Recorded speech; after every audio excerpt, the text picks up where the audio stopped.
문재인 대통령은 왜 지방분권을 공약으로 내걸었을까요? 왜 지방자치단체를 지방정부로 부르겠다고 했을까요? 그것은 바로 복지국가를 만들기 위해서입니다. 실질적인 복지는 확실한 지방분권이 됐을 때 가능합니다. 지방자치의 원래 목적이 복지국가 건설입니다. 지방선거가 실시되기도 전인 1987년에 만들어진 우리 헌법에는 형식적인 지방자치가 단 몇 줄로 명시되어 있을 뿐입니다. 복지를 반대하는 세력들은 그 형식적인 내용을 악용하여 지방자치 제도를 흔들어 왔습니다. 올 6월 지방선거에는 지방분권이 확실하게 명시된 개헌이 이루어져야 합니다. 그것이 복지국가로 가는 가장 빠른 길입니다. 전국자치분권 개헌추진본부 서울구청장 협의회. 꼭 알아야 할 어제의 뉴스. 이명박 전 대통령 아들 이시영 씨가 지분 75%로 최대 주주인 자동차 시트 부품업체 SM입니다. 이시영 씨는 다스에서 자금 관리를 총괄하는 최고 재무 책임자가 된 2015년 다스에 납품하는 SM을 설립했습니다. SM의 사장은 이명박 전 대통령 매제입니다.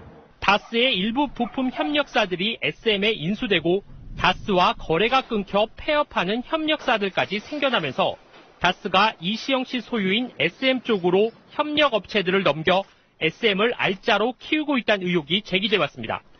심지어 다스가 자사의 자금과 부품, 인력 등을 SM에 부당 지원한다는 증언까지 있습니다. 그런데 지난 11일 검찰 압수수색 당시 다스의 비밀 창고가 발견됐습니다. 다스의 핵심 관계자는 다스가 SM의 설비와 인력을 비공식적으로 보내 관리하고 지원한 내역이 담긴 문건들이 창고에 보관돼 있었다고 확인했습니다. 지난해 있었던 10수억 원 규모의 설비 지원 관련 문건 등이 검찰에 압수됐는데 문건의 최종 결제자는 다스의 작은 관리자인 이시영 씨로 알려졌습니다. 이시영 씨가 자기 회사인 SM을 위해 다스의 설비와 인력을 부당 지원했다면 특정 회사에 부당하게 인력과 상품, 용역을 제공할 수 없다는 공정거래법 위반은 물론 다스에 대한 배임 소지가 있습니다. 공정거래법에도 위반될 뿐더러 배임이죠. 이른바 재벌가에서 행해지고 있는 우회상속, 일감 몰아주기와 같은 방식으로 다스에서도 SM이라는 회사를 통해서 또 그렇게 실행하고 있는 것으로 보입니다. 검찰이 압수한 문건을 토대로 부당 지원 의혹을 밝히는 과정에서 이명박 전 대통령 아들인 이시영 씨가 사실상 다스를 장악해 자기 회사를 키웠고 그 배경에 이 전 대통령이 있는지도 함께 규명돼야 할 걸로 보입니다.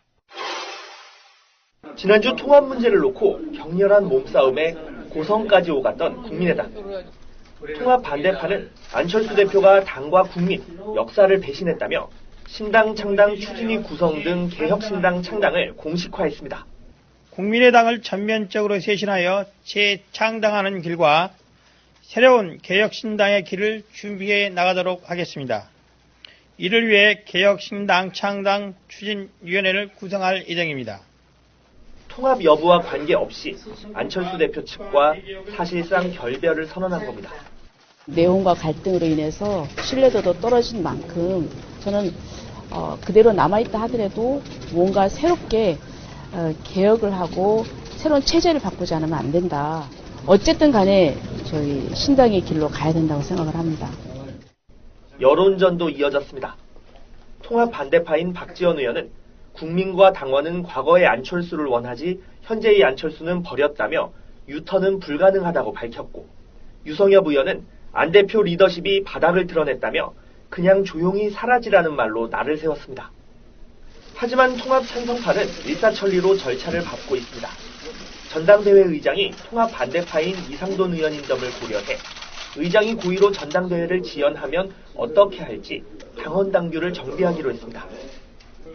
바른정당도 통합파에 힘을 실어주기로 했습니다. 이르면 다음 주 초 통합신당의 정체성 등을 담은 정치개혁 선언문을 양당이 공동으로 발표, 사실상 양당 합당을 기정사실화할 전망입니다. 이에 맞서 통합 반대파는 정치적 지지 기반인 전북에서 창당 결의대회를 여는 등 이번 주 분당 열차는 더욱 속도를 낼 것으로 보입니다. 검찰은 유영하 변호사가 박근혜 전 대통령에게 돌려준 1억 원짜리 수표 30장, 30억 원에 대해서도 곧 투징 보전을 청구하기로 했습니다. 지난주 28억 원을 주고 산 박 전 대통령의 내곡동 집과 유 변호사에게 맡겼던 30억 원을 동결한 법원은 박 전 대통령 계좌로 돌아온 이 30억 원에 대한 검찰의 투징 보전 요청도 받아들일 것으로 예상됩니다. 박 전 대통령의 재산이 묶이고 돈줄이 틀어막히게 된 가운데 국정원 특수활동비 뇌물 사건은 이번 주 중 재판 일정이 잡히고 곧 첫 재판이 열릴 전망입니다. 국정농단 재판을 보이콧하고 있는 박 전 대통령의 직접 출석 여부가 가장 큰 관심거리입니다. 수십억 원에 달하는 뇌물수수의 정황이 뚜렷한 상황에서 박 전 대통령이 무대응으로 일관하다가는 자칫 더 큰 화를 부를 수 있다는 점에서 지금과는 다른 양상으로 전개될 가능성이 매우 큽니다. 형사재판은 피고인 출석이 의무인데다 국정농단 재판처럼 정치보복 등을 내세워 출석을 거부할 명분도 부족한 상황입니다. 역시 국정원 뇌물 사건으로 기소된 안봉근, 이재만, 정호성 전 비서관 등 문고리 3인방은 재판이 병합되면서 오는 금요일 국정농단 사태 후 처음으로 나란히 법정에 서게 됩니다. 국민의당 바른정당 합당에 대한 이야기 하겠습니다. 이번 주말을 지나면서 어떻게 상황이 벌어질지는 잘 몰라요. 근데 일단 상황을 정리를 하면 국민의당 쪽에서는 중재까지 안을 내고 중재를 했습니다만 결렬 상태인 것 같고요. 바른정당에서는 큰일이 있었죠. 김세현 의원하고 남경필 경기도지사가 탈당하는 사태가 벌어졌고요. 김세현은 바로 자유한국당으로 가는 입당까지 했고요. 그리고 탈당할 것으로 예상이 됐던 이학재 의원 같은 경우는 탈당을 하지 않음으로써 딱 정확하게 10석을 맞추는 한 자릿수로 줄어들지 않는 바른정당 일각에서는 그것을 안철수에게 힘을 실어주기 위한 바른정당 나름대로의 마지노선이다. 한 자릿수로 줄었으면 굉장히 위험해질 뻔했다. 뭐 자기들끼리 그냥 자위하고 있는 것 같고요. 지금 이 상황입니다. 그래서 계속해서 변하는 유승민의 발언들을 보면 국민의당하고 합당하는 것에 대한 마음이 변한 게 아니냐 했지만 또다시 힘을 실어주는 것 같고. 그런데 문제는 이제는 10석 남은 바른정당의 숫자 이런 걸 떠나가지고 국민의당은 지금 경랑에 빠져들고 있는 그런 느낌이에요. 일단 전당대회 통과하지 않으면 이 합당 추인안을 의결할 수가 없잖아요. 그래서 그저께 나온 발언들 중에 정말 재밌는 발언은 박지원 의원의 발언입니다. 야, 이렇게까지 하는 건 더 이상 같이 당 안 하겠다는 거지. 뭐라 그랬길래? 안철수는 유승민의 아바타다. 끝났네요. 그러니까. 그 정도면 끝났. 그게 안철수가 제일 싫어하는 말이잖아. 누구 아바타라는 말. 실망입니다. 왜냐하면 그 말이 맞기 때문에. 그래. 근데 그 박지원 의원이 그것만 한 게 아니라 유승민까지도 디스를 했는데 유승민 의원은 축소의 기재다. 왜 남의 당이 와서 분탕질을 하냐고. 뭐든 작게 만드는 마이너스의 손이란 뜻이에요. 축소의 기재. 이번에 그 이학재가 잔류를 하면서 겨우 2자릿수, 10석. 누구 한 명 나가면 또 9석. 이렇게 줄어드는 상황이었고요. 꼬마 바른정당. 아니 도대체 이학재 나왔으니까 얘기인데 이 양반도 이거 인천 서구 강화 갑 지역 강화 왜 이래 진짜. 박지원 의원이 이제 김어준 뉴스공장 나가가지고 참 이거 약 올리는 거 참 기가 막히네 기술이. 우리 안 대표가 MB 아바타라고는 생각하지 않는데 유승민 아바타구나 이렇게 알고 있다. 모처럼 만에 지금 남북 화해 분위기가 무르익어가고 있을 때 당리당략 이렇게 싸울 게 아니라 국민의당도 바른정당도 국민이 선택한 10석이든 9석이든 39석이든 그냥 그대로 만족하고 안분지족하고 그리고 국가 발전을 위해서 힘을 같이 써줘야 되는 건데 그렇죠. 지금 이거 아무리 싸워도 자기들한테 플러스가 되지 않는 거예요. 그냥 이대로 지방선거 치러라 새끼들아. 제발 좀 그냥 치르고 국민한테 선택을 받으면 되는 거예요. 이 사람들이 둘이 합친다 하더라도 지금 바른정당과 국민의당의 공천권을 신청한 사람이 몇 명이나 있겠느냐 한번 생각해봐라. 그리고 당선될 거라고 몇 명이나 생각하겠느냐. 그럴 거면 차라리 바른정당과 국민의당이 자기 정치성을 보여주고 그 보여준 정치성에 따라 선택받으면 되는 거거든요. 그래라고 정치하라는 거거든요. 세비 주면서. 그런데도 불구하고 이합집산 뭔가 자기들이 보여줄 게 없으니까 힘으로 보여주려고 외형적 힘으로 보여주려고 통합하는 건데 그 통합마저도 이루지 못하는 당의 리더십으로 어떻게 대통령을 다시 또 넘보고 어떻게 큰 당을 만들려고 국민한테 새로운 당을 호소하겠어요. 이미 끝났다. 그러니까 처음에 새누리당에서 나왔던 숫자가 33명이었더고요. 그렇죠. 그러다가 나중에 13명 1차로 들어가고 20석 만들었다가 또 들어가서 지금 현재까지 10석인 거예요. 근데 또 탈당할 사람 의원이 있을 가능성이 있다고 해서 박지원의 최종 예상 숫자는 합당을 하게 되면 6석 정도 7석 정도만 넘어올 거다. 대신에 20석 이상의 숫자는 이미 마음을 떠날 정도로 당은 분열이 됐고요. 근데 저는 이렇게 한번 봐요. 유승민의 단점이 있긴 있어요. 그게 뭐냐면 들은 바에 의하면 친화력이 좀 떨어진답니다. 그러니까 열심히 막 술 먹을 수도 있고 사람 사귀고 이러는 것을 잘 못한대요. 따르는 사람이 별로 없는 캐릭터라고 이야기하더라고요. 안철수랑 비슷한 비슷해, 거예요? 아주 비슷해요. 그러니까 굉장히 캐릭터가 겹쳐요 지금. 그러네. 어. 그러면 이 안철수 씨는 그동안 본인이 그렇게 열심히 주장해왔던 자기 논리의 핵심, 국민들이 키워준 다당제, 이거를 더 확산시키세요. 그냥 뭐 당대당 합당 이런 거 하지 마시고 국민의당에서 갈라지면 당이 더 많아지잖아요. 얼마나 좋아, 풍족해지고 자기의 꿈이 실현되는 거예요. 쌍난 치웠더라고요. 치웠어요? 네. 바로 지웠더라고. 부끄러웠나 보죠. 저는 이런 비유를 하나 들려드리고 싶어요. 간단히 말해서 이런 거예요. 누군가가 우리를 막 공격했다고 쳐. 그래서 공격한 그 내용이 너무 부당해. 그래서 우리도 방송으로 공격했다고 쳐요. 내가 억울한 지점은 그냥 내가 억울한 거예요. 다수의 사람들은 내가 억울하다는 걸 알고는 있어. 근데 네가 억울하다고 그래서 방송으로 계속 억울한 이야기만 해. 실제로 중요한 건 적폐청산, 개혁, 좋은 여론 만드는 거 이런 건데 맨날 방송마다 그런 이야기를 해. 그게 안철수의 모습이에요. 실제로 뭘 원하는지, 다수 대중은 니들한테 어떤 역할을 원하는지를 몰라. 자기가 하고 싶은 대로만 하는 거예요. 그게 정치력이 없다는 뜻이고 저도 마찬가지고 억울한 지점이 있을 수 있잖아요. 그 억울한 지점들을 굳이 말하지 않아도 다수가 알고 있다면 그걸로 분란 만들지 않고 큰 대의를 위해서 가겠다라고 가는 거거든. 안철수는 그런 자세나 태도는 없어요. 종제파가 전당대회 하기 전에 일단 종제를 한번 해볼게 했는데 안 들었어. 앞으로 통합 전당대회 강행할 거야. 이런 분위기로 가고 있단 말이죠. 그러면 이제 바로 깨지는 거고요. 바른정당도 뭐 거시기에 그러니까 합당이 막 성사되려고 하니까 남경필이나 김세현은 뛰쳐나오잖아요. 비전 없다고. 총 다 했으면 국민의당이 약 40석과 바른정당의 숫자 하시면 50석은 넘어야 되는 거거든. 근데 만약에 이 상태로 쭉 가면 26석, 7석 정도가 국민의당에 남아있을 수 있는 숫자예요. 그런데 사실 26석도 맥시멈이죠.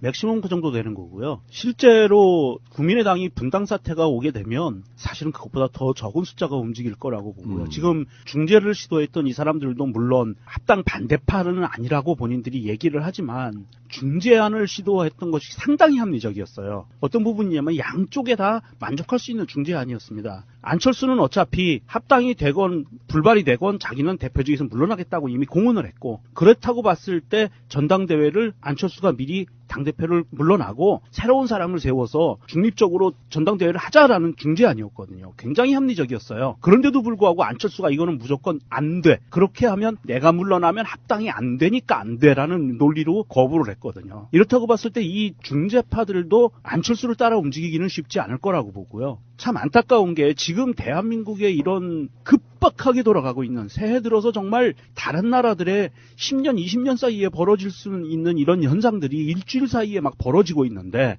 정말 이럴 때 본인들의 정치적인 위상을 세우기 위해서는 박지원도 그렇고요. 안철수도 그렇고요. 유승민도 그렇습니다. 유승민도 홍준표랑 비슷하긴 한데 지금 이 시점에서 안철수와 박지원은 어떤 제안을 해야 되냐면 합당, 분당 이런 얘기가 중요한 게 아닙니다. 먼저 선제적으로 정부와 민주당을 향해서 자, 우리 국회 차원에서 남북 대화 소위원회라도 만들자. 국회의원들이 뭔가 이 모습을 보여서 북한과 직접 소통하고 대화할 수 있는 창구라도 만들자라는 것을 제안을 해야 본인들이 진정한 정치인이에요. 그런데 하물며 거기까지는 못하더라도 급박하게 움직이는 이 시기에 합당이니 분당이니 이거 갖고 매일 싸운다는 거는 정말 이거는 수준 이하의 정치력을 보여주는 거고요. 이미 국민들의 시선은 1m까지 올라와 있는데 이 국회의원들의 시선은 이게 바닥에서 한 10cm에서 도는 거예요. 그러니까 오로지 지방선거 목적으로 네. 뛰는데 실제로 안철수의 바른정당과의 합당을 대놓고 찬성하는 국회의원이 서너 명밖에 없어요. 네, 맞습니다. 나머진 다 아무 말 안 하고 있거나 노골적으로 반대하거나. 예.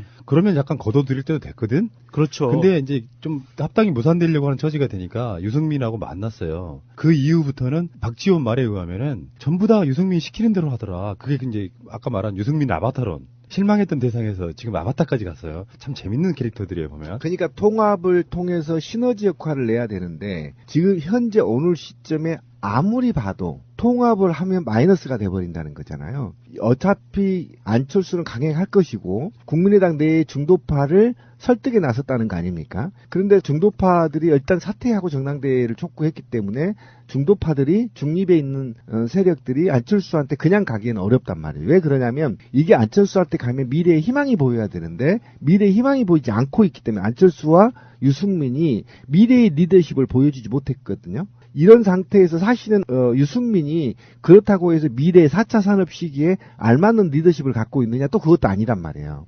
그리고 안철수도 전국적인 리더십을 발휘하지 못하고 있단 말이에요. 그러니까 이런 상태에서 국회의원들이 섣불리 따라갔다가 소멸되는 위기. 예처하지 않겠느냐라는 우려가 있다면 아까 명정님이 얘기한 대로 적어도 만약에 합의 이혼을 못한다면 소수가 통합될 수밖에 없는 상태 또는 이혼해서 그냥 서로 신당을 만드는 일밖에 안 되는 지금 그런 상황이어서 전혀 통합의 시너지를 얻지 못한 상태에서는 의미가 게임 없어. 끝. 네, 의미가 없다. 그러니까 돈 버리고 몸 버리고 욕 바가지로 쳐먹고 역사에서 남는 게 지워지고 없는 정말 뭔가 선언되는 적족 마이너스 선이라는 캐릭터가 있잖아요. 지금 그렇게 가고 있고 그게 이제 이게 오기의 정치거든. 김종철 원내대표가 당이 이렇게 가서는 안 되겠다 싶어가지고 통합 찬성파와 반대파를 중재를 했단 말이에요. 네. 했는데 안철수 당대표가 그걸 안 받았어. 예. 중재안을. 이렇게 되면 어떻게 되는 줄 아세요? 일단 원내대표와 당대표가 삐걱거리면서 원내대표 입장이라는 건 그런 거잖아요. 당에 있어서 당대표 자체가 다른 어떤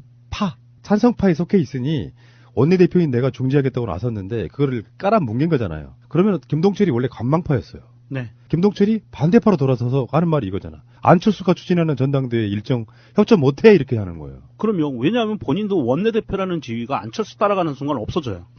원내대표도 뭐가 좀 생기잖아요. 그렇게 보기 좀 힘들고 아마 승계하게 될 거라고 보는데 일단은 더 큰 당의 원내대표 되니까 따라가더라도 근데 문제는 안철수의 이런 태도 때문에 점점 사람들이 떠나고 있다는 생각을 한번 해봐야 된다는 거죠. 그러니까 이게 이승민은 그나마 마이너스의 손인데 제가 보기에 안철수는 약간 좀 더 심한 게 이건 거의 자해공갈단 수준이에요. 자해공갈단? 네. 막 자기가 칼질하는 거야 자기 몸에. 근데 어쨌든 끝을 안철수 씨가 어쨌든 인간의 바닥까지 보여주고 국민들한테 전개에 떠날 수밖에 없는 상황이 안타까워요. 본인이 적당하게 정치적 생명을 연장하고 기회를 노릴 수 있는 기회가 충분하게 있는데도 불구하고 지금 바닥을 다 보여주고 있는 거잖아요. 그 바닥을 보여주면 재기가 안 돼요. 제기를 할 수가 없습니다. 그러니까 오기 정치라고 하는 건데 지금 그 오기라는 것이 이미 대통령이 된 사람을 오기를 부려봐야 안 되거든요. 적수가 안 됩니다. 이미 게임 끝났어요. 그러면 자기가 경쟁해야 될 사람이 누구인지 대통령이 되기 위해서 그러니까 누구인지 가장 유력한 당 후보가 누구인지를 찾고 그 사람이 국민들한테 내놓은 정책들을 어떻게 비판하고 또는 어떻게 더 나은 정책을 내가 국민들한테 내놓을까 고민할 것이 아니라 70년대 80년대 했던 이런 이합집산 방식으로 정치의 생명을 연장해보겠다는 것은 결국은 국민이 용서치 않아요. 예전에 국민하고 달라요. 그러니까, 안철수를 똑똑하고 리더라고 보는 국민이 몇이나 있을까요? 그러니까 합당을 해도 유승민 당대표를 해야 된다 이런 식의 그렇죠. 여론조사가 막 2배, 3배 나오잖아요. 근데 안철수 진정성이 없다고 하는 건요. 김동철 원내대표의 중재안에 뭐가 있었냐면은 안철수가 당대표에서 물러나고 그렇죠. 왜 그러냐면 지금 극하게 당대표와 반대파들이 싸우고 있는데 현역 의원들은 훨씬 많아요. 반대쪽이. 그렇죠. 그러니까 당대표가 일단 당대표직에서 물러나고 중립적 인사가 비대위원장 정도를 맡아. 그리고 전당대회에 가서 한번 물어보자는 거야. 당원들 전체 당원들의 의견들을 물어보고 그걸로 결정하자는 거거든. 그렇습니다. 근데 안철수는 이미 합당이 되든 안 되든 물러나겠다고 했었잖아요. 그렇죠. 예. 근데 진정성이 없다는 건 뭐냐면 정말로 제가 바라는 게 정치적인 국민의당의 확장을 위해서 합당을 하고 싶어 하는 거라 그러면 이 안이 마지막 안이라고 하면 물러나주는 게 진정성이거든요. 맞습니다. 근데 자기 당대표 못 물러나겠다는 게 핵심이고 내가 물러나면 통합 안 된다 이런 거죠.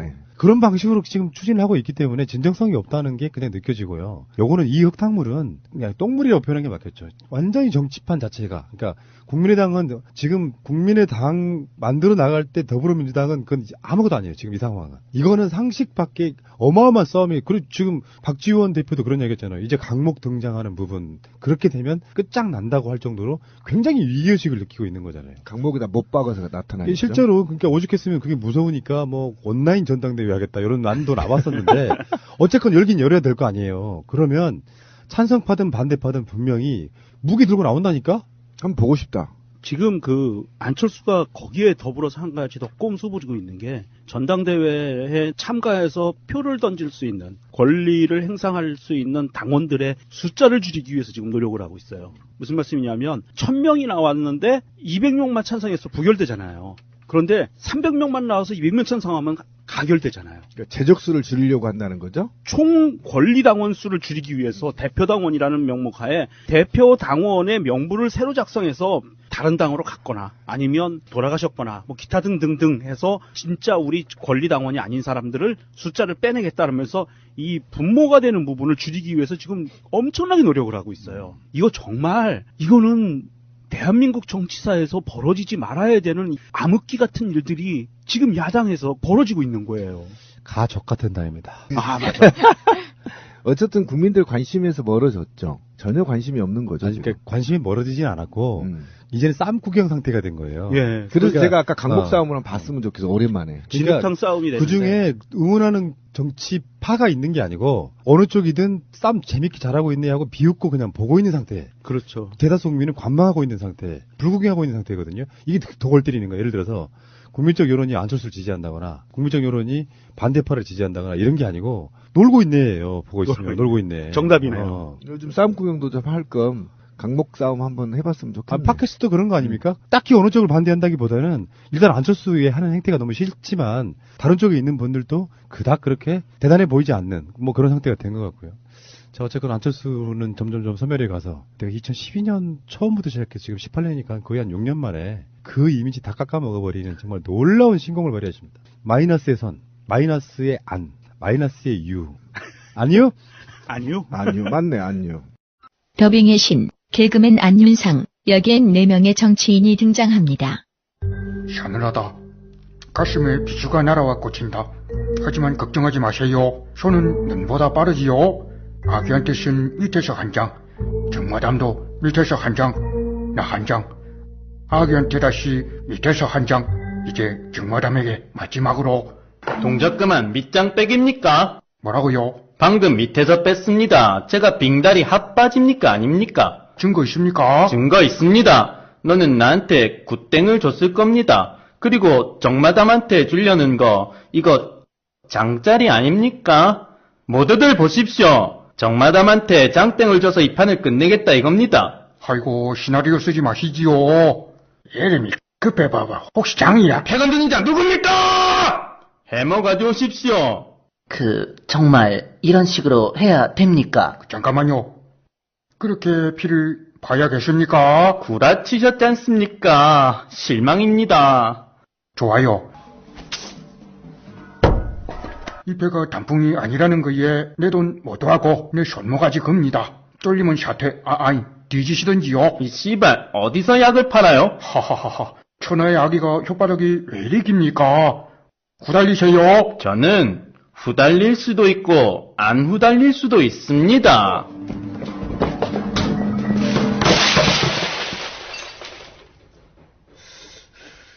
준비됐습니까? 자, 지금부터 확인 들어가겠습니다. 따라라, 따라라, 따라란, 딱, 쿵짝짝, 쿵짝짝, 따리라리.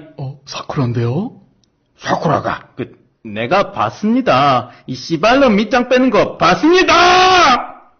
확실하지 않으면 승부를 끌지 마라. 이런 거 안 배웠습니까? 뭐 하세요? 니네 형님 손 찍어요. 그만 좀 찍으십시오. 실망입니다.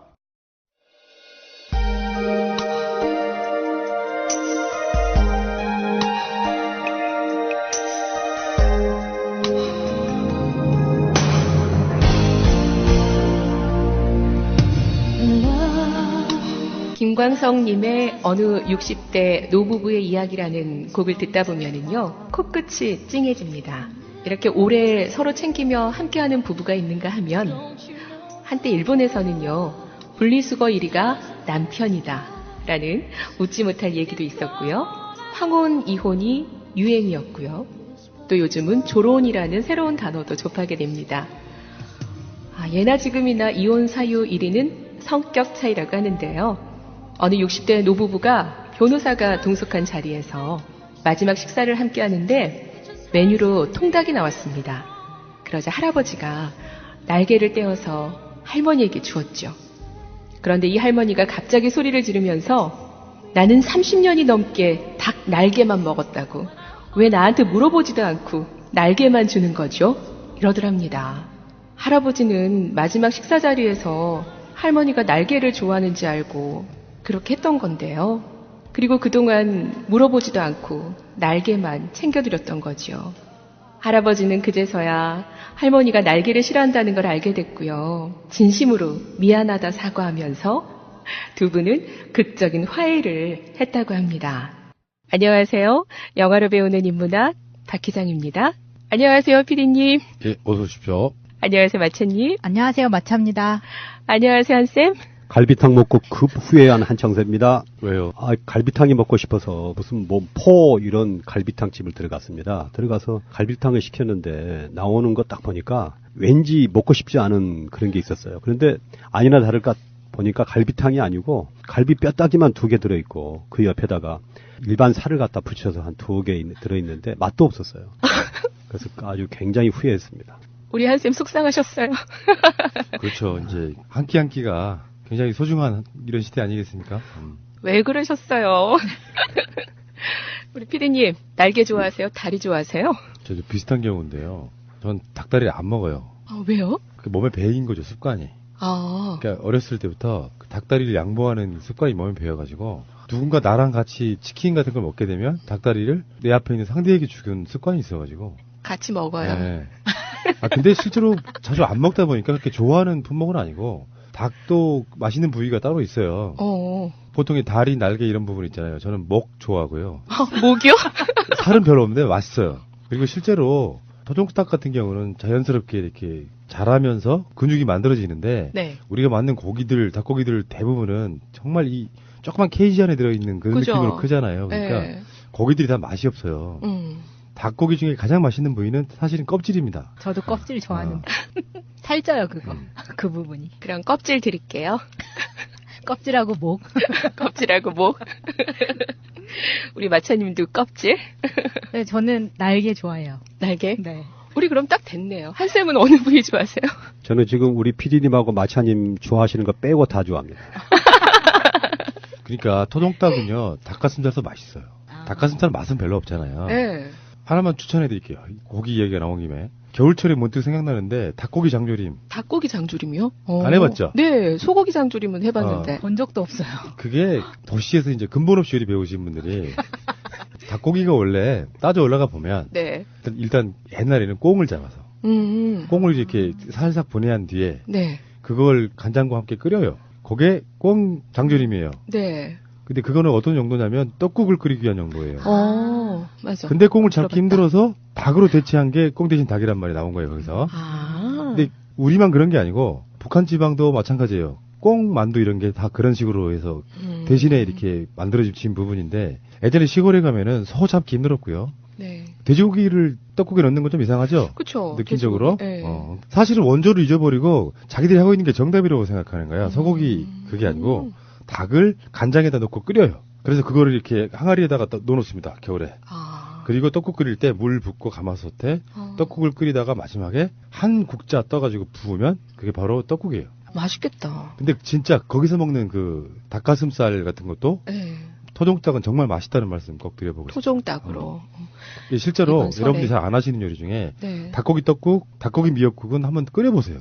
닭고기 미역국은 해봤어요. 네, 그러니까 그게 국물이 굉장히 맛있는 게 닭고기가 아마 국물은 최고로 맛있을 거예요. 해주세요. 참 미치겠네. 저희도 과거에 어렸을 때 닭고기 미역국 있지 않습니까? 그러면 큰 집에서 잔치가 있으면 하거든요. 그러면 닭 한 2마리 넣고 바켓스 그 큰 솥에다가 바켓스로 물을 한 2바켓스 부어요. 한쌤, 바켓스가 뭐예요? 다라이.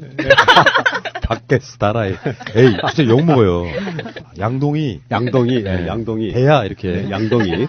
네, 양동이로 한 2양동이를 부어요. 그러면 이제 우리까지 엄처지가 오려면 우리는 닭이 다 헤엄쳐 지나가고 껍질만 조금 넣어요. 우리 그때 그렇게 해요. 그리고 그때는 우리는 지금 여러분들은 닭의 그 살만 드시잖아요. 네. 닭의 내장으로 끓인 닭 내장탕, 닭똥집, 닭발 이런 게 버릴 게 하나도 없는 것 중에 하나가 바로 닭이었죠. 거기까지는 또. 저기 종로 어디쯤에 가면요, 닭 내장탕만 파는 집이 하나 있어요. 유명한 집. 얼큰하고 맛있습니다. 닭발, 뭐 닭똥집 다 좋아하세요? 예. 저 안 좋아해요. 딱이네. 네. 닭 얘기하다 보니까 갑자기 지난주 우리 박찬욱 감독의 올드보이 했었잖아요. 군만두 15년 먹은 거잖아요. 후추 좀 그만 빼라고 했던. 아니 그런 생각이 들었어요. 나는 뭐 어떤 음식을 좋아할까? 한 3일 이상 먹어도 질리지 않는 음식이 뭐가 있을까? 이런 생각이 드는 거예요. 보통 엄마들이 어디 여행 가실 때 보면은 곰탕 한 솥 막 이렇게 끓여놓고 가시잖아요. 그래서 그래, 군만두는 아닌 것 같고 그런 생각을 해봤어요. 어떤 거 3일 이상 드실 수 있는 음식? 방송으로 여러 번 이야기한 적이 있습니다. 네. 어머니가 보내준 갓 담은 김장김치. 김장김치. 그거 일주일 이상 그것만 갖고 밥 먹는 사람이에요. 너무 맛있지. 네. 그리고 제 식성이 네. 우리들이랑 식사해보신 우리 팀원들은 대부분 다 아시는데 한 번 맛있다고 생각하는 거 계속 먹습니다.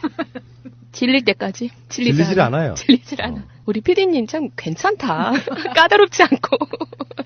우리 한쌤은요? 그거 반대로 생각하셔야 돼요. 아, 그래요? 한 음식만 그렇게 맛있으면 계속 드시잖아요. 네. 반대로 마음에 안 들면 끝까지 간다는 이야기거든요. 아하, 네. 그런 거예요? 아, 재밌네. 우리 마차님은요, 뭐 좋아하세요? 3일 이상 먹어도 안 질리는 음식은 없는 것 같아요. 근데 다만 디저트로 케이크나 쿠키는 3일 이상 꾸준히 먹을 수 있어요.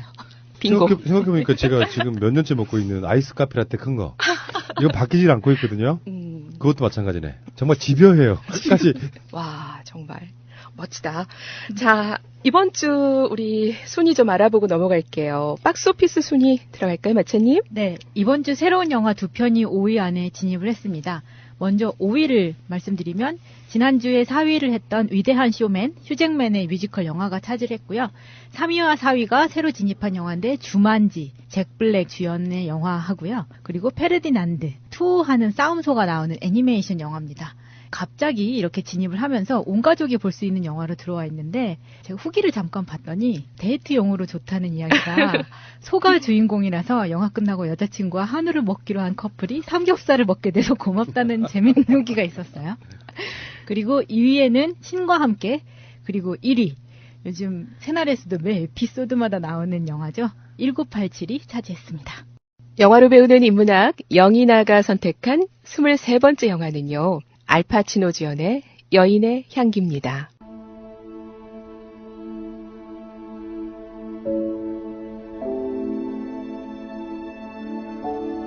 크리스마스 고향에 가기 위해서 부활절 연휴 동안 아르바이트를 해야 하는 고등학생 찰리. 교내 아르바이트 게시판을 보고 찾아간 집에서 퇴역한 장교 프랭크 슬레이드 중령과 만나게 됩니다. 수류탄 사고로 시력을 잃은 프랭크의 괴팍한 성격에 찰리는 당황하지만 조카의 간곡한 부탁으로 어쩔 수 없이 주말 동안 프랭크를 돌보기로 약속합니다.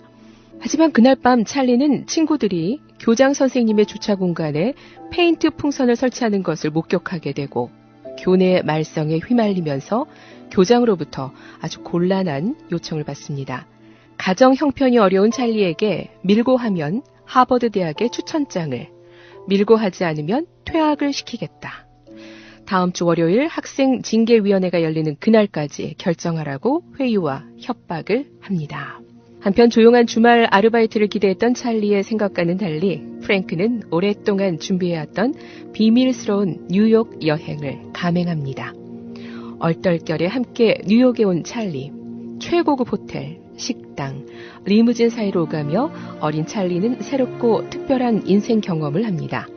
그리고 예고 없이 프랭크는 찰리를 대동하고 형의 집을 찾아가고 프랭크의 어이없는 농담에 조카인 랜디는 노골적으로 삼촌 프랭크를 쓰레기라 비아냥거리는데 애써 화를 억누르며 대화를 나누다 랜디가 찰리를 계속 척키라며 아이 취급하자 마침내 폭발한 프랭크.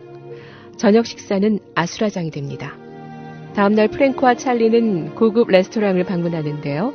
프랭크는 향수 향기만으로 주변의 아름다운 여성을 감지하고 그녀에게 탱고를 추자고 제안합니다.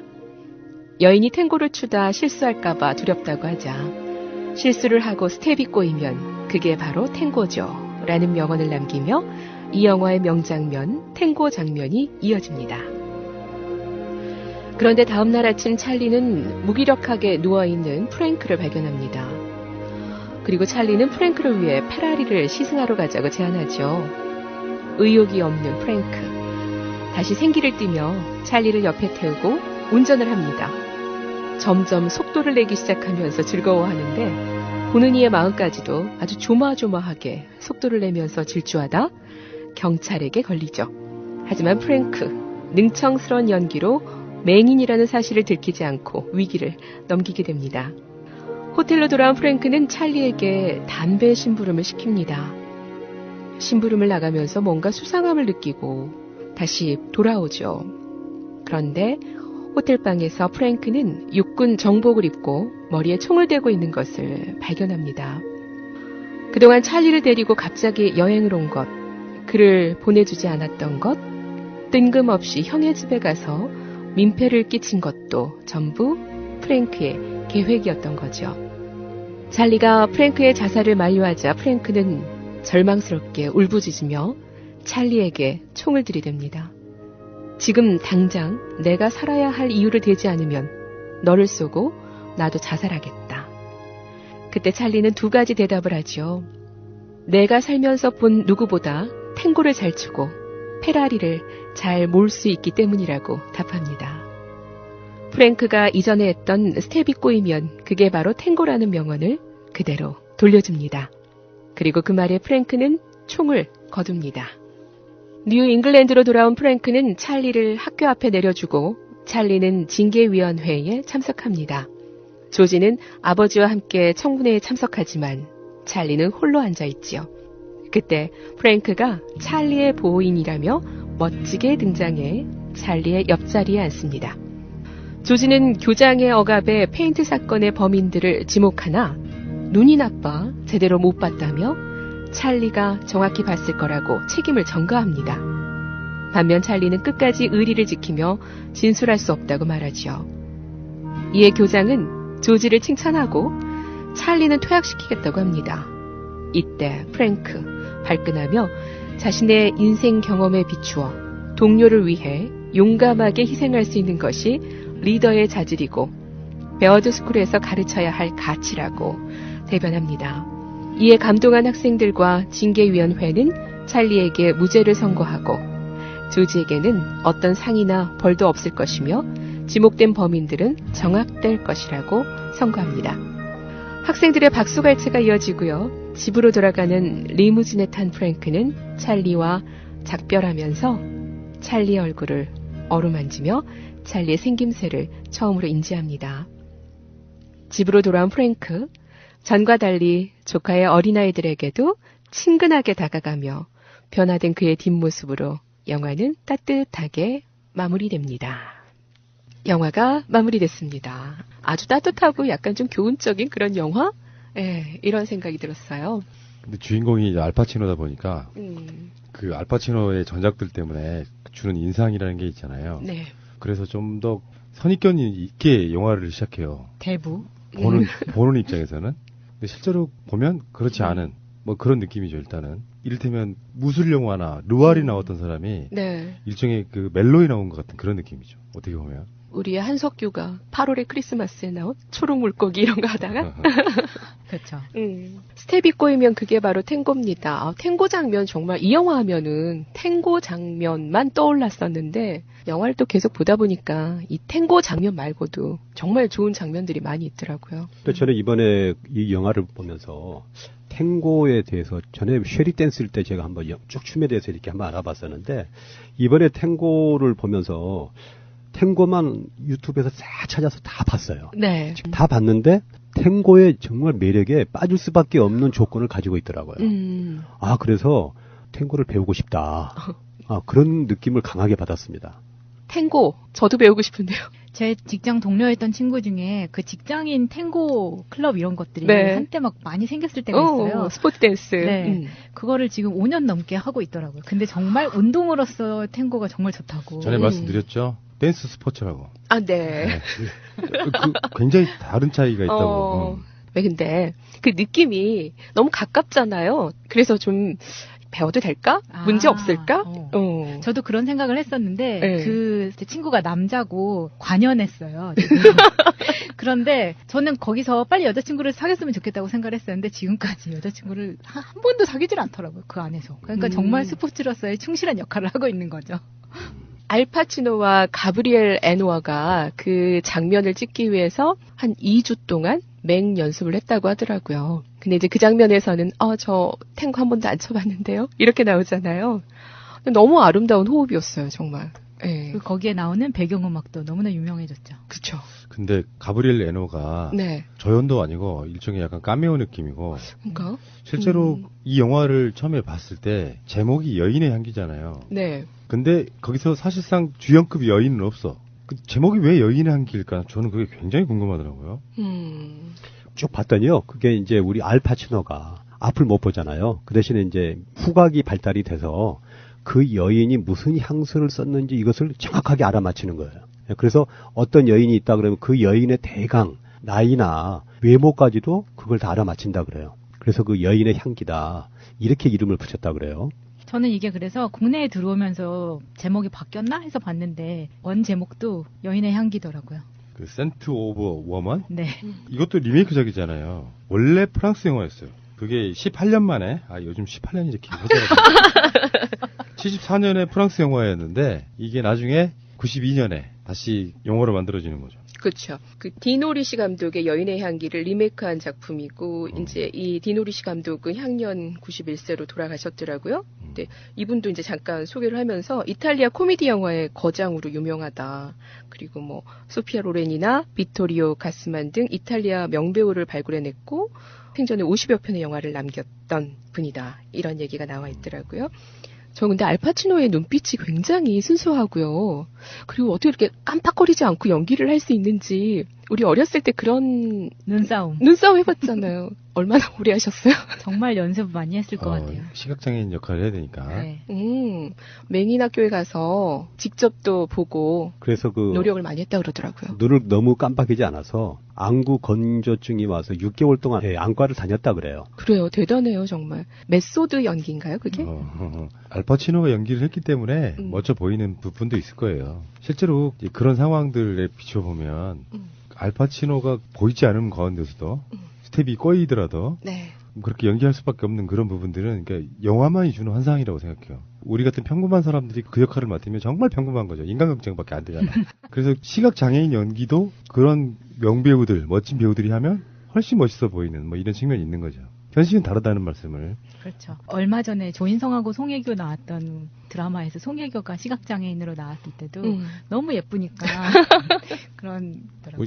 가끔씩 이제 어쩌다 한 번씩 이렇게 그런 분들 우리 인터뷰한 적이 있거든요. 네. 근데 그 에티켓에 대해서 이렇게 설명해 준 적이 있어요. 네. 길거리를 지나가는데 이끄는 거 있잖아요. 이끄는 거를 우리는 그냥 아무 개념 없이 막 허리 잡고 몸 잡고 이렇게 해주려고 그러는데 그렇게 하지 마라. 본인들이. 그러니까 보통 길거리 가면 이제 다 그렇진 않지만 우리 시각 장애인분들 걸어가시는 길이 따로 있잖아요. 네. 지하철 같은 데 들어가 보면 길쭉한 타원형은 앞으로 가라는 뜻이고 동그란 원은 멈춰라. 여기서 오른쪽 이제 방향을 바꿔야 될 때 그 지점을 다 알려주는데 그런 게 없는 지역이 있고 일반 인도에도 시각장애인 가는 길 있잖아요. 그 유도선이 있는데 거기에 뭐 노점상이 있다거나 해서 대부분 다 가리는 경우가 굉장히 많대요. 그러면 그게 눈인데 그걸 지나가야 되는데 안 보이니까 감으로 가야 되잖아요. 그럴 때 이제 뭐 약간 곤란한 상황이 빠지기도 하고 차도로 내려가기도 하고 막 이런 상황이 오는데 몸 전체를 잡지 말고 전에 그런 이야기 해주셨는데 그때 나오셨던 분이 만약에 우산 같은 게 있으면 우산 같은 것만 잡아 끌어줘도 된대요. 천천히. 그러면 본인이 알아서 가시는 그 방향 감각이 좀 상당히 발달했을 거라고 보는데요. 그런 것도 충분히 있는 거고 우리처럼 다 오감 뭐 이런 걸 다 갖출 필요는 없습니다. 실제로 살아보면은 청각만 발달한 사람 제가 이제 항상 팟캐스트 하면서 이야기하잖아요. 계속 오디오 녹음한 걸 듣다가 보니까 사람의 심리 상태에 대해서 굉장히 예민하게 느껴지는 게 느껴지거든요. 마찬가지로 눈이 안 보이시는 분들은 훨씬 더 발달한 것들이 또 있어요. 그런 측면들을 한번 보실 필요가 있고, 어쨌든 여인의 향기는 이제 그런 의미에서 그렇다는 거죠, 제목이. 간쌤 말씀은 눈이 안 보이기 때문에 예민한 후각으로 뭔가를 알아낸다 이런 뜻이라는 거죠.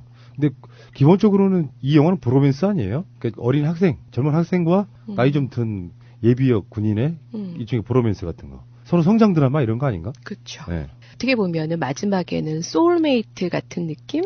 서로가 힘든 부분을 여행을 통해서 서로가 또 진심으로 깊이 이해를 하고 나중에는 서로의 부족한 부분을 챙겨주고 채워줬던 것 같아요. 알파치노는 너무나 그 잘 살았던 퇴역 장교잖아요. 정말 목소리만 들어봐도 알 것 같아. 막 우렁차고. 그러니까 우리 PD님 말씀대로 이 명배우였기 때문에 이제 모든 것이 그걸 다 소화할 수 있다 이제 이런 부분이 있는데 제가 이제 이번에 뭘 느꼈냐면 1987 영화를 보면서 저는 그 분위기에 완전히 휩쓸려가지고 심각하게 보고 있는데 마스크를 쓰고 있다가 마스크를 딱 벗는데 강동원인 거예요. 근데 그 순간에 여자분들이 와 이러는 거예요. 분위기를 완전히 엎어버리는 거예요. 그래서 나는 강동원이가 뭐가 좋다 저러지? 속으로 그런 생각을 했었어요. 근데 대부분 여자분들이 강동원이 마스크를 딱 벗는 거 보고 탄성을 치른대요. 그 분위기에서. 키도 크지, 얼굴도 작지, 잘생겼지. 문재인 대통령이 용산 CGV에서 1987 보고 시사회하고 뭐 이렇게 여러 가지 말씀 나눠주잖아요. 네. 근데 옆에 강동원이 키도 너무 크고 또 미모하면 또 우리 문재인 대통령 또 한미모 하잖아요. 그런데도 역시 영화배우 옆에 서니까 이거 뭐 영화배우라는 게 그래서 사회적으로 해악에 가깝다. 아니 그 잘생긴 대통령을 돋보이게 해주는 게 좋은데 그 멀리 떨어져 있을 수도 없고 키를 줄일 수도 없고 참. 아니, 그런데 그 강동원이 문재인 대통령을 쳐다보는 그 장면이 딱 찍힌 게 있었는데 그 눈빛이 너무 네, 완전 그렇더라고요. 거기 안 빠진 영화배우들이 있습니까? 벌써 우리 마차님 이야기하신 거 봐요. 벌써 목소리에서 강동원이한테 취해가지고 엄청 나하고 이야기할 때하고는 천지 차이예요. 아니 그래서 일부러 포스터에 강동원을 안 넣었다고 하죠. 그 얘기 들었어요. 이한열 역할인데 맞아요. 배은심 여사가 이제 이한열 열사의 엄마잖아요.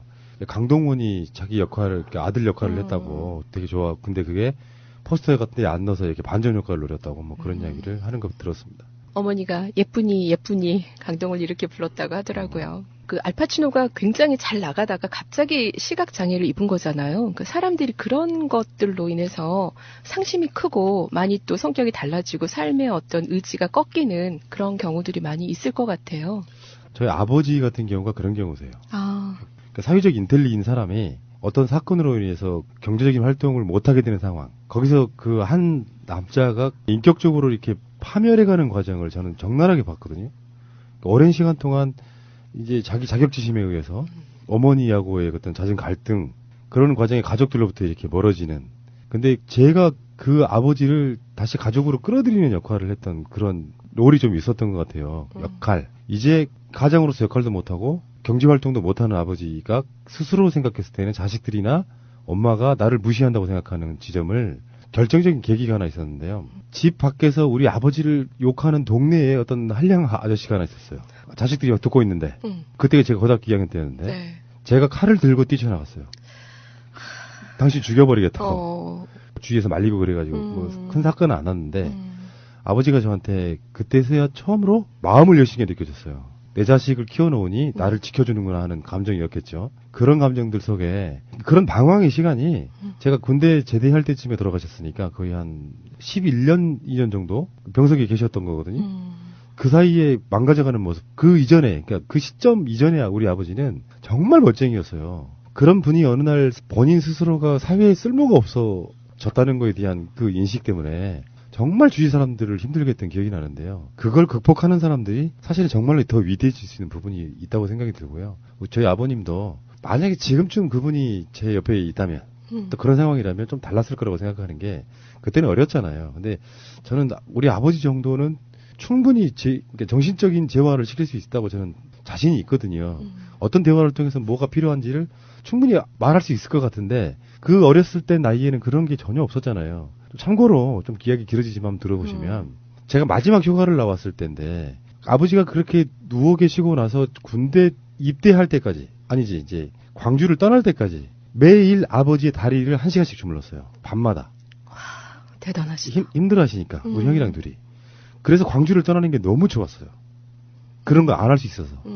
그리고 나서 제가 마지막 휴가 나왔을 때 말년 휴가를 나왔을 때 마지막 날 다음날 입대해야 되는 날 친구들이랑 약속이 있는데 그때가 한 오후 5시쯤 이제 씻고 나와서 아버지 저 친구들 만나고 올게요 하는데 표정이 다리를 좀 주물러줬으면 좋겠다. 근데 친구들하고 약속 시간도 있고 그래서 외면하고 나왔어요. 네. 그리고 그 다음날 아침에 바로 기대를 했는데 그리고 일주일 만에 돌아가셨거든요. 아이고. 그래서 좀 그게 좀 애매한으로 남는데 그러니까 이거는 그런 거예요. 뭐 자수성가든 뭐든 간에 어떤 악조건을 딛고 일어서는 사람은 그게 그 사람의 이익을 위해서든 사회적 이익을 위해서든 그 사람은 저는 칭송받아야 된다고 생각해요. 악조건을 이겨내고 일어선 사람들. 그래서 그런 사람들이 사회적으로 주는 교훈이 굉장히 중요한 거라고 저는 봅니다. 이상하게 좀 세긴 했는데 그런 그 장애의 악조건을 딛고 일어서신 분들은 정말 존경합니다. 저는 그런 면에서 쉽지 않아요. 엄청 어려운 일입니다. 톰 행크스가 나왔던 우리 댄 중이 생각이 나네요. 아니, 정말 이런 경우가 많은 것 같아요. 어떤 중간에 큰 트라우마, 큰 사건으로 인해서 내가 이 사회에 쓸모가 없다. 그리고 또 가장 위로받아야 될 가정에서조차도 일단 뭐 아버지 자리, 남편 이러면 경제적으로 돈을 벌어와야 되는 그런 책임감이 있잖아요. 근데 그런 걸 못한다 그러고 또 가족들과 함께 좀 뭔가 소외된 느낌이 들면은 내 삶의 어떤 존재감 이런 게 없어질 것 같아. 그러니까 그게 내려놓는 게 중요해요. 내가 어떤 사회적 위치에 있었잖아요. 네. 하다못해 가장이라는 위치도 있는 거잖아요. 네. 근데 거기서 자기가 감당해야 될 의무 이런 것들을 내려놓으면 마음이 편해지는데 그 괴리감 때문에 싸우다가 그냥 자살하시는 분도 꽤 있고요. 그 굉장히 어려운 일이라는 생각이 좀 들어요. 그러니까 여기 지금 영화에서 알 파치노도 보면 부인이 안 나오잖아요. 그 성격의 부인이 어떻게 붙어 있겠어요. 그러니까 여기서 보면 이제 외상후 스트레스 장애를 앓고 있다는 것을 극명하게 알 수가 있죠. 이 외상후 스트레스 장애란 것이 이제 우리가 지금까지 몇 번 또 해왔지만 1차 대전하고 또 2차 대전 이후에 그리고 또 월남전 이후에 미국에서 또 급속도로 전쟁에 참여했던 사람들이 과민 반응을 보이고 또 충격적인 사건을 경험하게 되면서 감정적으로 마비되는 증상을 보일 때 이런 증상이 나오잖아요. 그래서 이러한 그 논쟁 속에서 미국이나 유럽, 이스라엘 정신과 의사들이 진단명을 내릴 때 일반 스트레스 반응이라고 내렸어요. 그런데 이것이 1994년도에 이제 외상후 스트레스 장애로 바꿔지는 거죠. 근데 이거는 이제 두 가지가 나오는데 크게 증상을 감소시킬 수 있도록 우울증이나 불안 장애를 줄여주는 약물을 주기적으로 투여하는 것입니다. 이 증상을 치유하기 위해서는. 또 두 번째는 뭐냐면 트라우마에 초점을 맞춘 인지 행동 치료와 눈을 돌리는 운동을 이용한 안구 운동 민간 소실 및 재처리 요법인데요. 이 치료법들이 수많은 환자를 통해서 의학적으로 효과가 입증이 됐습니다. 그래서 이제 이런 치료를 하려면 사실 이제 5.18과 세월호 피해자들에게 빨갱이다, 교통사고 운이 없었다는 등 개인의 책임으로 돌리는 것은 국가나 사회 구조적 폭력을 용인하고 동조하는 것이거든요. 그래서 트라우마에 대한 사회적 인식이나 공유를 통해서 명예회복, 보상, 처벌을 거쳐서 사회 관계 회복과 개선으로 나아가는 것이 사회적 치유 작업이 함께 병행해야 이런 것도 좀 치유될 수 있다. 이렇게 보거든요. 정말 중요한 부분인 것 같아요. 그분들에게 꼭. 이제 좀 분위기를 바꿔서 선생님 탱고 배우고 싶다 그랬는데 탱고는 어떤 춤인지. 탱고 그러면 네. 정말 그 아르헨티나 교수가 이런 이야기를 했어요. 탱고는 시인들이 언어로 기술하고자 하는 것들, 그리고 투쟁은 곧 축제라는 믿음에 대한 직접적인 표현이다.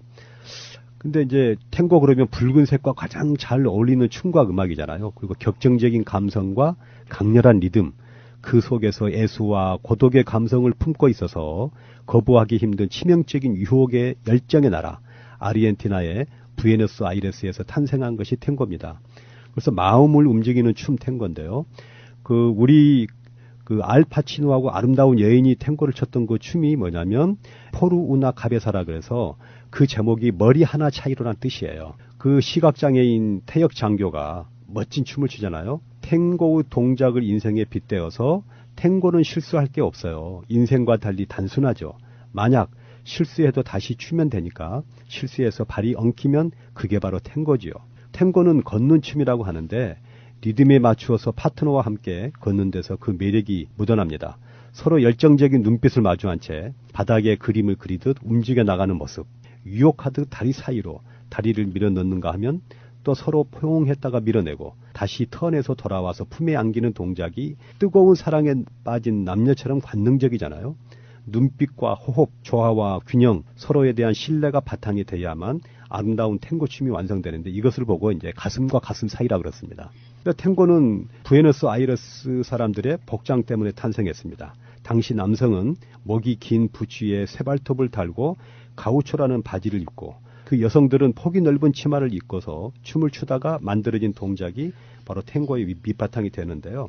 그래서 이주 노동자들의 슬픔을 어루만져 준 것이 탱고입니다. 부에노스아이레스 동남쪽에 나보카라는 그런 소도시가 있는데요. 그것이 탱고의 발상지입니다. 근데 여기는 좀 지저분한 항구였고 19세기 후반에 아르헨티나의 풍부한 농산물이 유럽과의 무역량이 굉장히 늘어났습니다. 그래서 유럽의 하층민 노동자들이 부에노스아이레스를 엄청나게 밀려왔어요. 그래서 시민의 70% 이상을 차지하게 됩니다.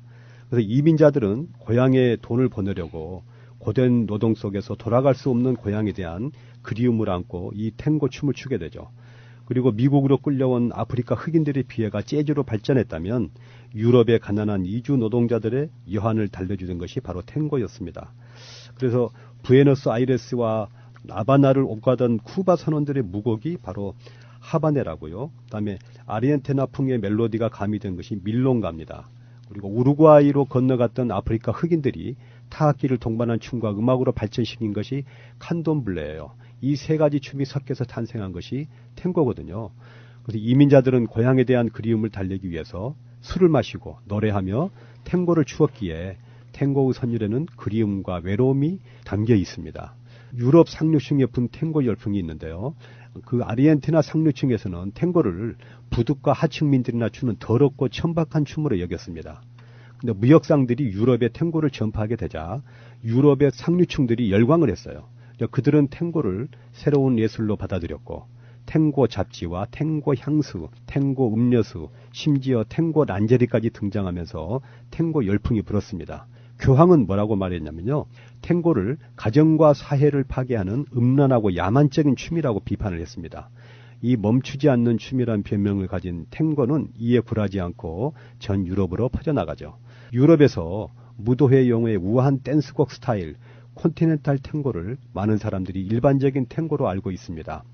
탱고 음악하면 우리의 머릿속에는 애잔하면서도 격정을 담은 곡, 포르우나 카베자의 선율이 가장 먼저 흐릅니다. 그래서 여인의 향기에 나왔던 탱고, 바로 이제 그런 건데요.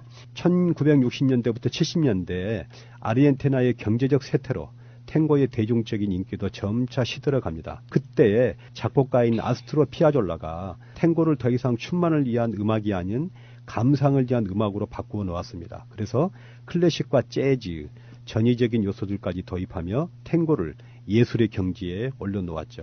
스스로도 자신의 음악을 누에보 탱고, 즉 새로운 탱고라고 불렀습니다. 그래서 김연아 선수가 소치 올림픽 프리 연기를 선보일 때 배경음악으로 잘 알려진 아디오스 노이노를 비롯해서 리베르 탱고, 남쪽으로 돌아와요, 또 영시의 부에노스아이레스 등이 피아졸라의 주옥 같은 명곡들입니다. 고독하고도 우수에 찬 부에노스아이레스의 분위기에 더해진 클래식 감성이 무뎌진 감성과 잠자는 열정을 깨워줍니다. 남미가 좀 열정적이잖아요. 근데 브라질은 삼바, 그리고 아르헨티나는 탱고 이렇게 구분 지어지는 그런 부분이 있고, 제가 예전에 한때 좀 만났던 형님, 그 형님 따라서 한번 가본 적이 있는데 가장 역시 탱고가 화려하고 멋졌습니다. 어딜 가보셨어요? 아, 클럽. 이제 그런 것만 추는 클럽인데 네. 술 안 팔고요. 네. 대낮에 가는 곳인데 배우러 가는 거죠. 네. 한번 딱 가봤는데 탱고 치는 거 보고 오, 내가 한번 배워볼까 정도. 네. 근데 거기 빠지는 스타일이 아니기 때문에 궁금증 때문에 한번 가보는 그런 측면이었는데 탱고가 제일 멋있었어요. 복장도, 그리고 왜 사진 찍어놓은 거 보면 네. 여자분들 허리 꺾이고 막 화려한 느낌이 확 나잖아요. 탱고라는 게. 이 영화에서 그 탱고는 그렇게 썩 잘 추거나 그런 춤은 아니라 그래요. 그 전문가들이 보면은. 그거 처음 쳐보는 거잖아요, 그게. 영화 설정상으로도. 그 영화 안 보셨습니까? 그 쉐리 댄스에서 나온 그 가발 벗겨진 그 일본 사람을 그게 저는 탱고인지 몰랐거든요. 근데 이번에 유튜브에서 탱고를 춤을 다 봤는데 딱 그 춤이에요. 아주 인상적이고 아주 그 표정도 아주 천만불짜리잖아요. 힘이 느껴지는 그런 춤이라는 생각이 들어요. 자, 이번에는 우리 감독, 배우들 얘기를 좀 하고 넘어가죠. 감독, 마틴 브레스트. 이분이 이제 51년생이니까요. 연세가 이제 거의 70 다 돼 가시죠. 60대 후반 정도 되는데. 마틴 브레스트 감독의 출세작은 역시 최고의 출세작은 여인의 향기 같은데, 그 전에 우리 어렸을 때 굉장히 유명했던 영화가 하나 있습니다. 그게 바로 빌버리 힐즈 캅스라고. 맞아요. 에디 머피라는 배우가 나왔던 1984년작이니까 저희들 이제 학교 때 봤던 막 그런 영화이기도 하고요. 아주 특별히 이분이 굉장히 뭐 사회적 조명적성을 갖고 있다 이렇게 생각하지는 않고요. 개 중에는 좀 뛰어났던 감독인 것 같기는 해요. 근데 지금 여인의 향기는 1992년에 만들었고요. 제가 한번 필모그래피를 한번 보면은 연출로서는 72년에 단편 영화로 시작하는데요. 나중에 뜨거운 내일, 뭐 고잉 인 스타일, 세러데이 나이트 라이브, 요거는 이제 TV 시리즈도 이분이 지금 연출했던 거예요. 다음에 비버리 힐스 캅, 다음에 미드라이트 런, 그리고 여인의 향기, 그리고 조 블랙의 사랑, 갱스터 러버, 이제 이런 정도거든요. 그러니까 지금 실질적으로 2000년대 초반 정도까지 연출 작업을 했고, 그 이후에는 사실상 우리 기억에 남을 만한 영화를 지금 만들지는 않고 있는 그런 분이고, 사실 연세도 이제 그쪽도 뭐 그만한 것 같은데, 어쨌건 마틴 브레스트 감독의 영화는 두 가지만 기억하시면 되겠습니다. 비버리 힐스캅 그리고 여인의 향기. 나머지는 뭐 특별히 말씀드릴 만한 게 별로 없어요. 여인의 향기가 아무래도 대표작인 것 같아요. 자, 그리고 우리의 알파치노. 네, 동시대의 로버트 드니로와 함께 누아르의 쌍두마차라 불릴 정도의 배우였죠. 헐리우드 역사상 가장 강렬하고 인상적인 영화 캐릭터들을 남겼다는 평을 받고 있는데요. 특히 대부, 스카페이스, 뜨거운 오후, 형사 서피코 등의 작품도 유명하지만 여인의 향기에서 시각장애인 연기가 가장 일품이었다는 평을 듣고 있습니다. 맹인 연기를 위해서 맹인 학교에 찾아다니면서 긴 시간 동안 연구하고 대화를 할 때도 상대의 눈을 보지 않고 길을 걸을 때도 지팡이를 갖고 다니고 눈을 깜빡하지 않고 초점 없이 화자를 바라보는 연습. 실제 이 사람이 맹인이 아닐까 하는 착각을 불러일으킬 정도로 정말 열연을 했었는데요. 실제로 영화를 촬영하는 동안에 눈을 거의 깜빡이지 않다 보니 대단해. 아까 한 선생님이 말씀하신 대로 네. 안구건조증에 시달렸었다고 하고요. 네. 알파치노가 또 이 영화로 첫 아카데미 나무주연상을 수상을 했더라고요. 실제로 영화 히트에서 로버트 드니로하고 같이 출연을 한 바 있고요. 부모님이 이태리 출신이었기 때문에 이름이 이제 알파치노, 알프레도 알파치노이고요. 아이는 둘인데 결혼한 적은 없다고 합니다. 현재 40세 연하 루실라 솔라와 열애 중이라고 합니다. 40세 연하. 40세 연하요? 네. 엄청 부럽습니다. 그러니까 영화 배우니까 가능한 거예요. 영화 배우가 됐어야 하나요? 크리스 오도넬. 저는 이 청년을 보면서 이런 아들 하나 있으면 좋겠다. 이런 생각이 들었는데, 크리스 오도넬은 1970년 출생했고 보수적인 가톨릭 가정에서 태어났어요. 그런데 액션, 어드벤처에서부터 로맨스, 드라마, 코미디에 이르기까지 아주 다방면으로 풍부한 재능을 보인 배우입니다. 항상 주변의 평이 침착하고 예의 바른 모습 때문에 어렸을 때 그의 고향에서는 그를 마지막 보이스카웃이라고 불렀대요. 폴 브링먼 감독의 미망인의 계절에서 제시카 랭의 아주 반항적인 아들 역으로 데뷔를 했고 1993년 이 영화죠. 알파치노와 함께 출연했던 여인의 향기로 정말 연기력을 인정받았습니다. 그리고 1994년에는 삼총사 달타냥 역을 맡았고요. 또 배트맨 포레버에서 로빈 역을 맡아서 스타로 자리매김을 했습니다. 킨제이 보고서, 더 컴퍼니 이런 영화들도 출연을 했는데요. 2000년 후반부터는 영화 필모는 없고요. 거의 TV 시리즈에만 출연을 하고 있습니다. 미드, NCIS하고 그레이 아나토미 찍으면서 굉장히 유명해졌죠. 헐리우드에서 모범 가장으로 유명하다고 해요. 보스턴 대학 시절에 캠퍼스 커플이던 여자친구와 결혼했는데 슬라에 5명의 자녀를 두고 있습니다. 알파치노 완전 다르네요. 다복하시네요. 자, 그 다음에 우리 알파치노와 함께 멋지게 춤을 췄던 가브리엘 애누어. 1970년생이고요. 정말 예쁜데 그런 평이 있어요. 할리우드 최정상급 미모를 지니고 있는데도 불구하고 영화 복이 없다. 사람들과 관계가 무난하지 않을 가능성이 있어요. 그랬을까요? 영화계라면 그럴 수 있어요. 그러다 인기리에 상영됐던 미드, 번 노티스의 주연으로 출연함으로써 인지도를 얻었네요. 최근에는 튜더스에서 마가렛 공주 역으로 출연, 피플즈 선정 세계 미인 50인 가운데 한 사람으로 뽑히게 됐습니다. 네. 미인 박복하네요. 미인 박복.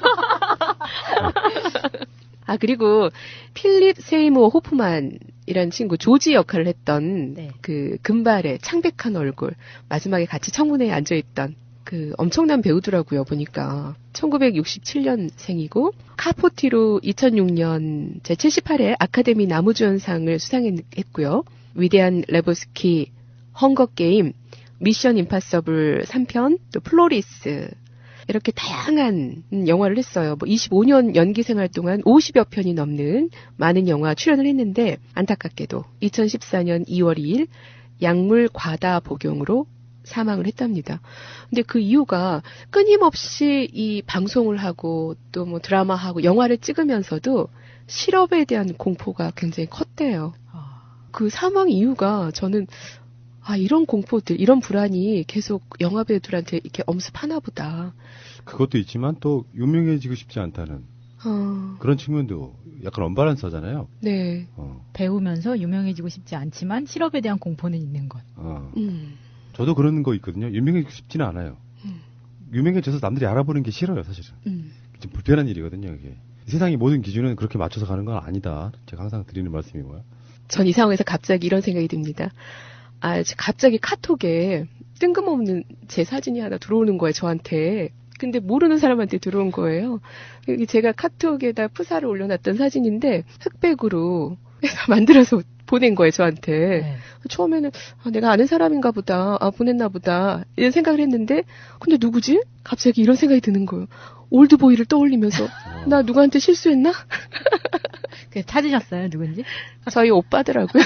에이, 뭔가 좀 드라마틱한 스토리를 기대를 했건만.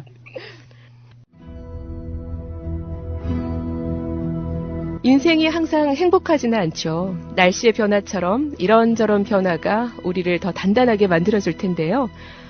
인생이 외롭고 힘들 때는 언제일까요? 내 마음을 몰라주는 배우자, 아이들로 인해서 서운할 때, 대화할 사람이 없을 때, 또 회사에서도 존재감이 없을 때, 아니면 사랑한 사람이 떠날 때, 결국 내가 중심을 잃고 넘어지거나 힘없이 주저앉을 때, 아마도 이럴 때 가만히 손을 잡아주는 그런 친구가 절실히 필요하지 않을까 싶습니다. 눈에 보이지 않아도 깊은 향기가 나고 아무리 많은 사람을 만나도 가슴이 허전할 때 마음속 깊은 이야기를 온전히 나눌 수 있는 영혼으로 통하는 인생의 소울메이트, 함께 걸으면 행복해지는 그런 친구가 곁에 있다면 우리 삶의 이유는 충분하지 않을까요? 영화로 배우는 인문학, 영이나 23번째, 여인의 향기 함께 하셨습니다.